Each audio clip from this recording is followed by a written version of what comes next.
मधुपुर गांव में विष्णु अपनी पत्नी माधवी और बेटी जानवी के साथ रहता था।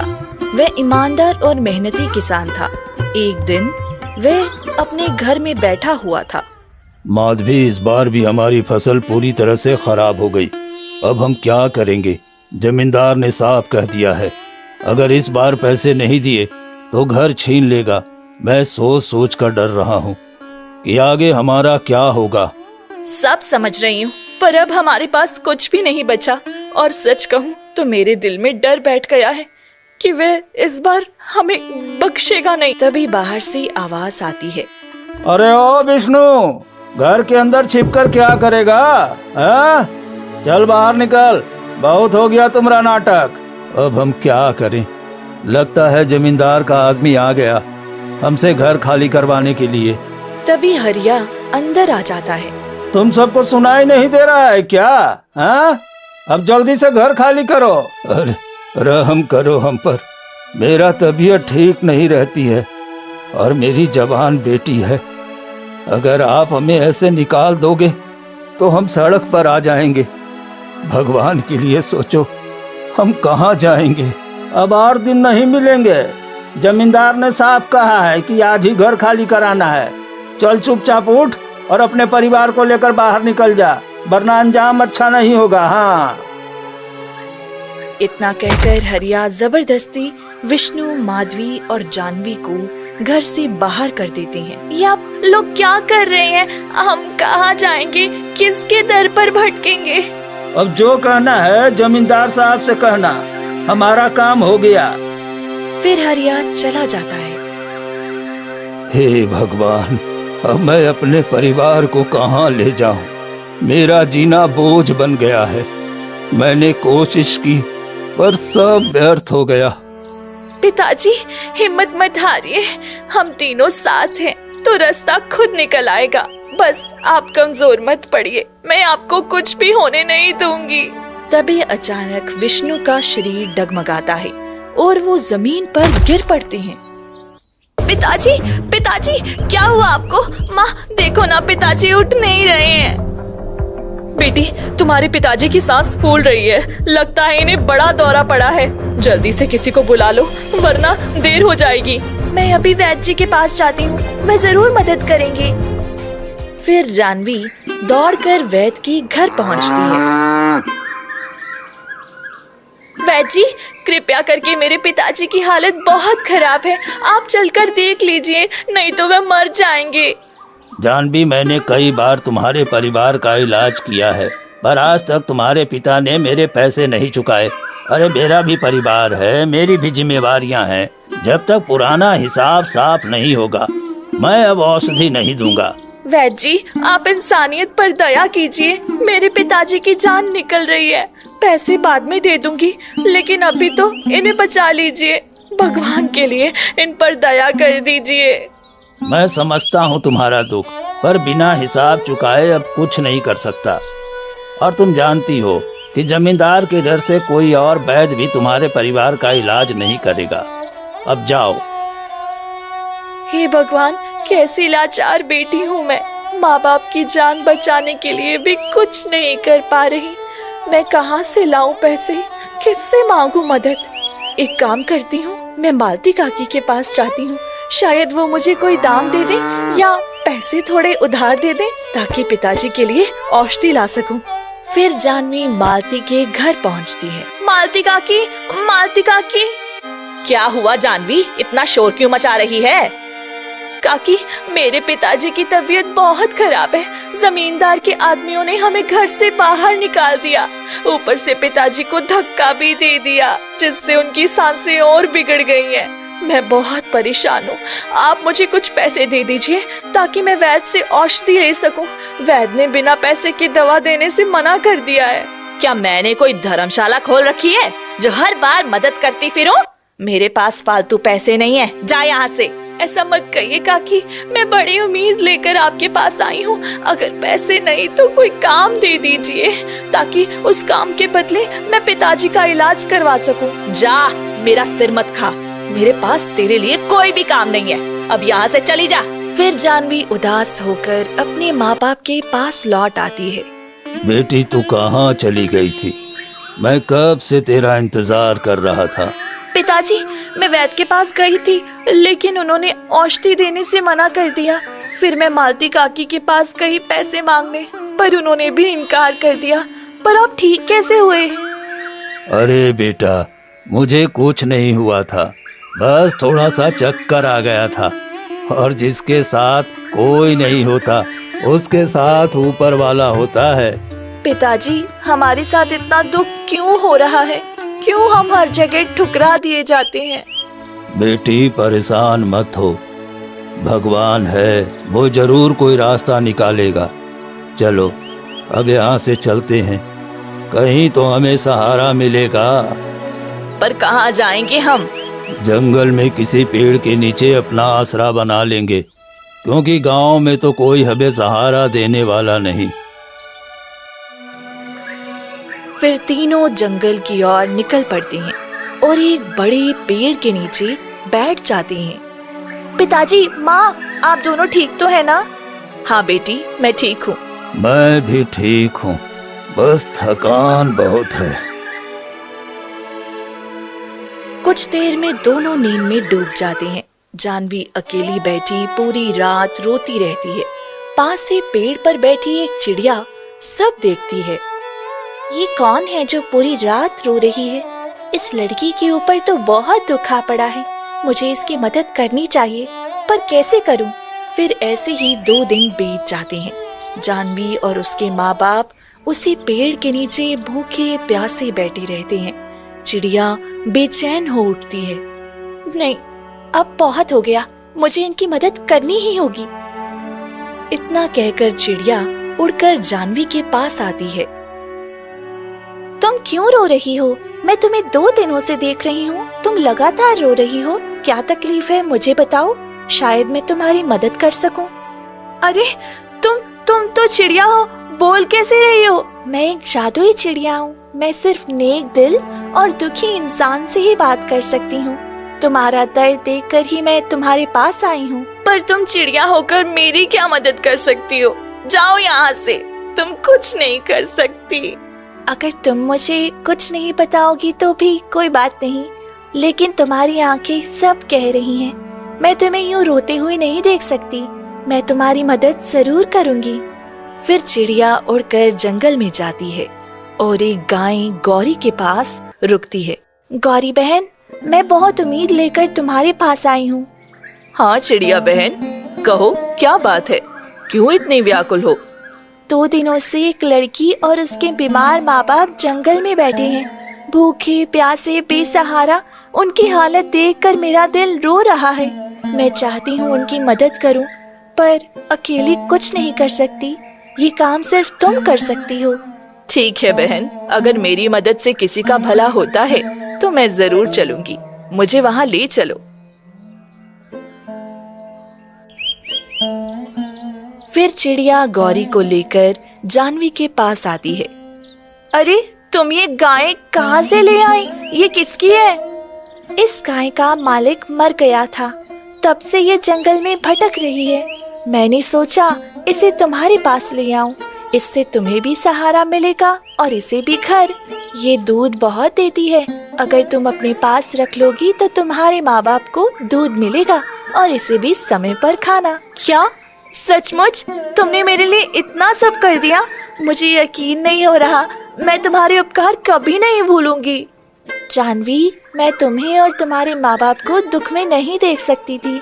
अब ये गाय तुम्हारे लिए वरदान साबित होगी। बेटा, एक चिड़िया ने हमारे लिए इतना अच्छा सोचा है, हमें इसका बहुत बहुत शुक्रगुजार होना चाहिए। हाँ बेटा, आज से ये गाय हमारी है और हम दोनों इसका अच्छे से ध्यान रखेंगे। अचानक गौरी बोल पड़ती है। जानवी, मेरा नाम गौरी है और मुझे बहुत जोरों की भूख लगी है। मुझे अभी घास चाहिए। क्या तुम बोल सकती हो? ये कैसे हो सकता है? हाँ, ये भी बोल सकती है। हम जानवरों की बातें सिर्फ नेक दिल इंसान ही समझ सकता है। अभी तुम हमें समझ पा रही हो, लेकिन जानवी, अगर इसे खाना नहीं मिलेगा तो ये कमजोर हो जाएगी। दूध तभी मिलेगा जब ये ठीक से खाएगी। पर मैं कैसे इसे अभी खाना खिलाने जाऊं? मेरे पिताजी और माँ बीमार हैं। मैं उन्हें अकेले छोड़कर कैसे जाऊं? बेटा, अगर इसे भूख लगी है तो इसे घास जरूर खिला दो, तभी तो ये हमें दूध दे पाएगी। नहीं तो ऐसे भूखी रहेगी तो ये हमारी मदद कैसे कर पाएगी बेटा। हाँ बेटी, तुम्हारे पिताजी सही कह रहे हैं। जाकर इसे थोड़ा खिला दो, देखने से भी भूखी लग रही है। तुम चिंता मत करो, मैं तुम्हारे माँ पिताजी के साथ रहूंगी। तुम जाकर इसे घास खिला दो। इतना सुनकर जानवी और गौरी साथ निकल पड़ती हैं। थोड़ी दूर जाने के बाद, ये क्या, ये तो घना जंगल शुरू हो गया। हम इधर कहाँ जा रहे हैं? मुझे यहाँ बहुत डर लग रहा है। हिम्मत रखो जानवी, कुछ नहीं होगा, बस थोड़ी दूर और उसके बाद तुम्हारी सारी तकलीफें खत्म हो जाएंगी। बस डर कर कदम पीछे मत रखना। थोड़ी दूर बढ़ने पर अचानक तेज रोशनी फैल। ये रोशनी किससे निकल रही है? गौरी, ये तो तुम्हारे अंदर से ही रोशनी निकल रही है। ये क्या हो रहा है तुम्हारे साथ? तुम ठीक तो हो ना? तुम्हें कहीं कुछ हो तो नहीं गया? जानवी, मैं कोई साधारण गाय नहीं हूँ, मैं जादुई गाय हूँ। मैं तुम्हारी मदद कर सकती हूँ, लेकिन इससे पहले तुम्हें मेरी मदद करनी होगी। कैसी मदद? अगर मेरे बस में होगा तो जरूर करूँगी। बहुत समय पहले मैं एक ऋषि के आश्रम में रहती थी। एक बार मैंने उनकी हवन की खीर बिना बताए खा ली थी। उस पर उन्होंने श्राप दे दिया कि जब तक मैं अपनी भूल का प्रायश्चित ना करूंगी, तब तक मैं उनके आश्रम में नहीं जा सकती और भटकती रहूंगी। मुझे अमरकुंड झील का जल चाहिए। तुम वो जल लाकर मेरे ऊपर डाल दो तो ये श्राप टूट जाएगा। ठीक है, मैं वो करूंगी। झील कहाँ है और कैसे पहुँचूं? मैं तुम्हें रास्ता बताऊंगी, पर ये श्राप तुम्हारी परीक्षा है। इस राह पर सिर्फ तुम ही आगे जा सकती हो। सामने एक गुफा है, तुम्हें उस गुफा में जाना होगा। ठीक है, मैं जाऊंगी। फिर जानवी गुफा के अंदर जाने लगती है। तभी गुफा से गूंजती आवाज आती है। रुक जाओ, तुम ऐसे अंदर नहीं जा सकती। मुझे अंदर जाना है, मेरे दोस्त की मदद करनी है। ठीक है, पर पहले मेरे 2 प्रश्नों का उत्तर देना होगा। यदि सही उत्तर दोगी तभी अंदर जाओगी। पूछिए, मैं तैयार हूँ। ऐसी कौन सी चीज है जो इंसान के अंदर हो पर दिखे नहीं? वही हृदय को बड़ा बनाती है और कर्मों को संवारती है। गुण। अब मेरा दूसरा सवाल, ऐसी कौन सी शक्ति है जो संसार को मोह में बांधती है? दिखती तो है पर वास्तविकता से परे ले जाती है। माया। सही उत्तर दिए। अब जाओ अंदर। जो तुम ढूंढती हो वो तुम्हारे साहस से जुड़ा है। फिर जानवी अंदर हिम्मत करके जाती है। जैसे ही वह भीतर कदम रखती है, आंखों के सामने सोने चांदी का ढेर दिखाई देता है। अरे, ये तो कितना सारा खजाना है। ये किसका हो सकता है? तभी एक गूंजती हुई आवाज आती है। ये सारा खजाना तुम्हें मिल सकता है, पर इसके लिए एक शर्त है। तुम्हें इसे पाने के बदले एक चीज की त्याग करनी होगी। तुम्हारे साथ जो है उसको त्याग दो। नहीं, मैं तो पहले ही वचन दे चुकी हूँ कि मैं इस अमरकुंड के जल से मुक्त करवा दूंगी। मैं इस गौरी को कभी छोड़ नहीं सकती। सोच लो, यदि तुम ये खजाना चुन लो तो तुम्हें इस गौरी को हमेशा के लिए छोड़ देना होगा। फिर ये सारा धन तुम्हारा हो जाएगा। नहीं, मैं वचन दे चुकी हूँ। चाहे कितना भी बड़ा खजाना हो, किसी भी कीमत पर मैं अपनी बात नहीं बदलूंगी। तभी चारों ओर तेज रोशनी फैलती है और जानवी असल में अमरकुंड के पास पहुंच जाती है। जानवी, तुमने हर बार सही उत्तर दिया, इसलिए अब हम अमरकुंड के पास आ गए हैं। झील का जल लेकर मेरे ऊपर दे दो, तभी मेरा श्राप टूटेगा। मैं तैयार हूँ, बताओ कहाँ से लूँ और क्या करना होगा। लेकिन नस्ली परीक्षा अभी बाकी है, संभल कर रहना। अब जो होना है वह तुम्हारे त्याग से जुड़ा है। फिर जानवी झील की तरफ बढ़ती है। तभी झील का पानी अचानक काला पड़ जाता है। क्या हो गया? अभी तो पानी इतना साफ और चमकदार था, ये काला कैसे हो गया? तभी एक रहस्यमयी छाया प्रकट होती है। जानवी, इस झील का जल अब तुम्हें नहीं मिलेगा, यहाँ से चली जाओ। नहीं, मुझे ये झील का जल चाहिए। इसके लिए मैं कुछ भी कर जाऊंगी। बताइए क्या करना होगा? ठीक है, पर ध्यान से सुनो। इस बार त्याग अनिवार्य है। तुम्हें 3 में से किसी एक का त्याग करना होगा। अपने माँ बाप का, इस जादुई गाय का या खुद का। बताओ, तुम किसे त्याग करोगी? केवल उस त्याग को स्वीकार करूंगा जो सच में पवित्र और निस्वार्थ हो। जानवी के मन में एक भयंकर तूफान उठता है। वो अपनी माँ पिताजी की थर थर कांपती छाया सामने देखती है। बेटिया, हम दोनों इतना जीवन जी चुके हैं। अगर इससे तुम्हारे हाथों में सुख आ सकता है तो हमें त्याग देना। हम गरीब हैं, हमारी मर्यादा यही है कि हम तुम्हारे भविष्य के लिए पीछे हट जाएं। ये गाय तुम्हारी तकदीर बदल सकती है। सोचो, तुम्हारे पास भोजन, दवा और एक घर आ सकता है। मुझे और तुम्हारी माँ को छोड़ दो, तुम सुरक्षित रहो। जानवी, मैं तुम्हें और तुम्हारे माँ बाप को बर्बाद नहीं देख सकती। अगर तुम्हें मेरी आजादी के सामने कुछ देना होगा तो मैं अपना त्याग कर दूंगी, पर मैं अपने आप को नहीं चाहती कि तुम किसी के कटघरे में खड़ी हो, इसलिए मुझे त्याग दो। यहाँ न केवल विकल्प है, बल्कि तुम्हारी आखिरी इरादे की परीक्षा है। बताओ, तुम क्या त्याग करोगी? नहीं, मैं किसी का बलपूर्वक त्याग नहीं कर सकती। मेरे माँ बाप निर्दोष हैं, उनसे मांग कर अपनी जिंदगी छुड़ाना मेरा अधिकार नहीं।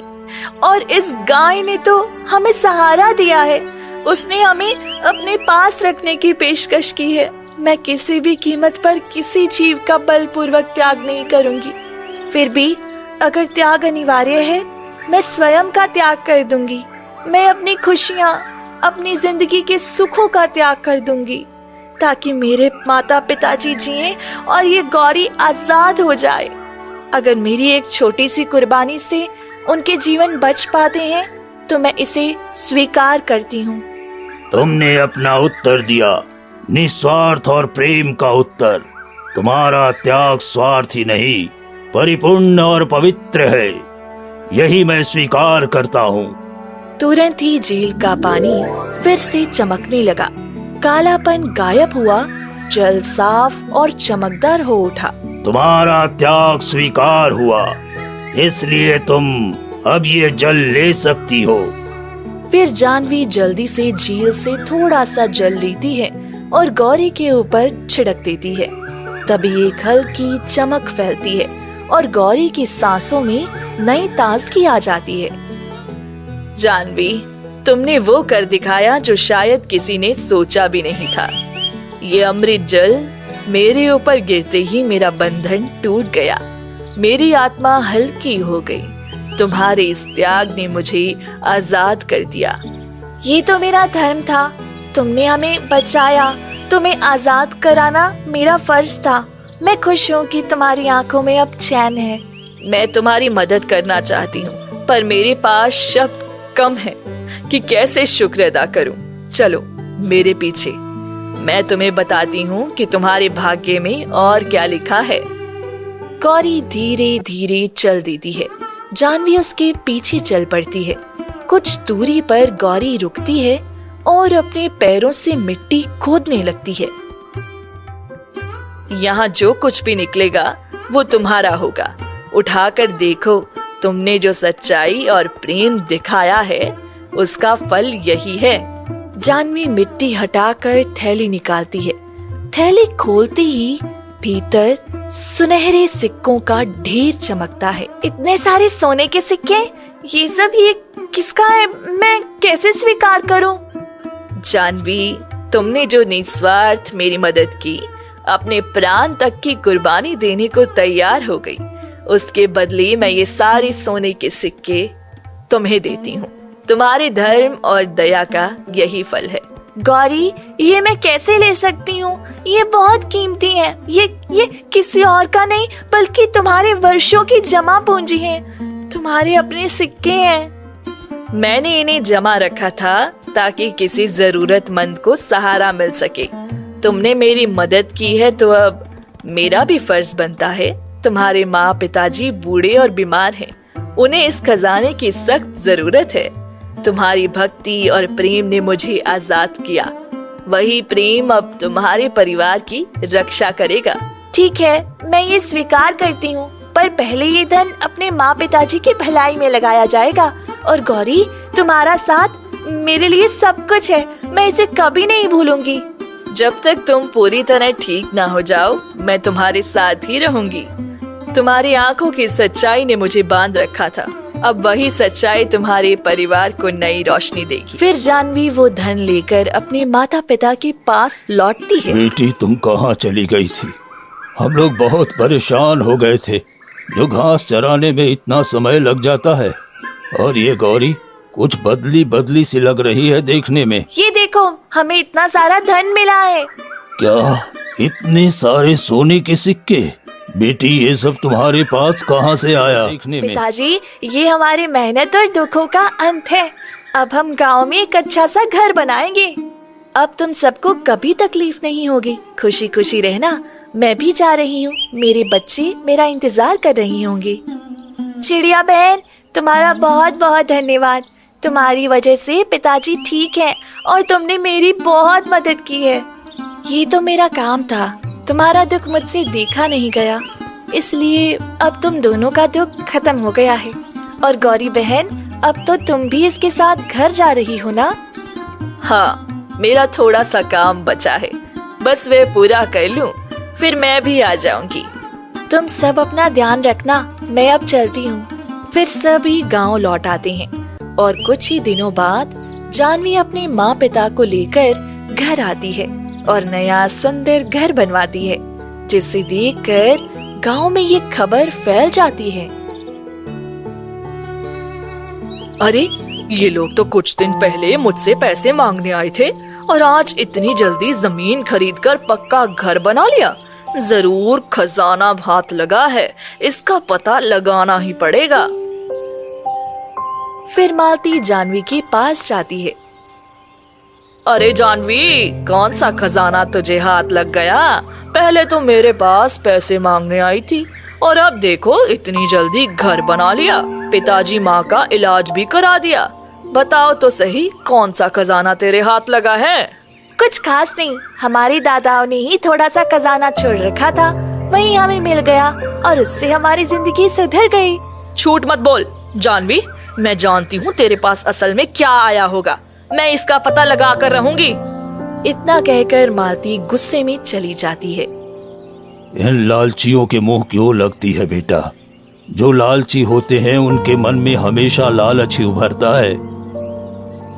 वहीं दूसरी तरफ हरिया भी देख लेता है। अरे, कहाँ से इतनी दौलत आ गई इसके पास? इतना पक्का घर भी बना लिया, ये कैसे संभव है? मुझे मालिक को बताना चाहिए। ये तो जैसे चमत्कार हो गया है, सर्दी में धूप की तरह। फिर हरिया जमींदार के घर जाता है। मालिक, मालिक, गजब हो गया। वो जो नहीं होना चाहिए था वही हो गया। अरे क्या हो गया हरिया? इतना हल्ला क्यों कर रहा है? हाँ, शांति से बोल। मालिक, वो विष्णु और उसकी बेटी जानवी अब फिर गांव में लौट आई है और उन्होंने अपनी खातिर जमीन खरीदी और एक सुंदर पक्का का घर बना लिया है। क्या? ये कैसे संभव हुआ? कहाँ से इसके पास इतना धन आ गया?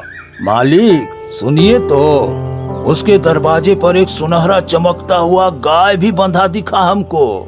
मुझे लगता है वो कोई साधारण गाय नहीं है, शायद उसी की वजह से इसके पास ये दौलत आई है। अगर वही गाय है तो हमें वो चाहिए। आज रात हम चुपके से जाकर उसे चुरा लाएंगे और तब पता चलेगा कि असल में क्या राज है। ठीक है मालिक, आज रात ही चलते हैं, हम भी चलेंगे। फिर रात होते ही जमींदार हरिया गौरी को चोरी करने के इरादे से जैसे ही घर के आसपास चुपके से आते हैं और गौरी को पकड़ने की कोशिश करते हैं, अचानक चारों ओर तेज प्रकाश फैल जाता है। ये रोशनी क्या है? इस गाय के अंदर से रोशनी कैसे निकल रही है? ये साधारण नहीं लग रही। मालिक, कहीं जादू टोना तो नहीं है? यहाँ से भाग चलिए, कुछ ठीक नहीं लग रहा। तुम लोभी लोगों ने निर्दोषों का दर्द नहीं समझा। तुम्हारी बुराइयों की सजा अब मिलेगी। एक भयानक रोशनी फूटती है और उसी रोशनी के साथ जमींदार के शरीर पर जलन से उठने लगती है। उसके सीने, बाहों पर सूखे दर्दनाक घाव उभर आते हैं। अरे, मेरे सर में ये घाव कैसे हुए? मेरे शरीर में आग सी क्यों लग रही है? ये तुम्हारे किए का फल है। तुमने निर्दोषों की जमीन छीनी। अब जब तक तुम्हारा दिल सच्चा और पवित्र ना होगा, ये घाव तुम्हारे तन पर रहेंगे। मालिक भागो, कुछ ठीक नहीं है। हम यहाँ नहीं टिक सकते।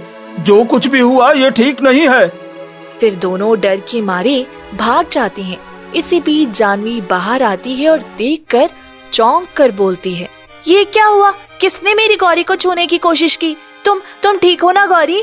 जानवी, मैं तुम्हारी मदद करके खुश हूँ, पर अब मुझे यहाँ से चले जाना चाहिए। गांव में कुछ लोग मेरी बातों से शक कर सकते हैं। तुम्हारे ऊपर असर पड़ सकता है। गौरी, आप कहाँ जाएंगी? हमें आपकी बहुत जरूरत है। आप हमारे साथ ही रहिए। नहीं जानवी, मैं समझती हूँ हमारी दोस्ती सच्ची है, पर तुम्हारी सुरक्षा मेरे लिए पहले है।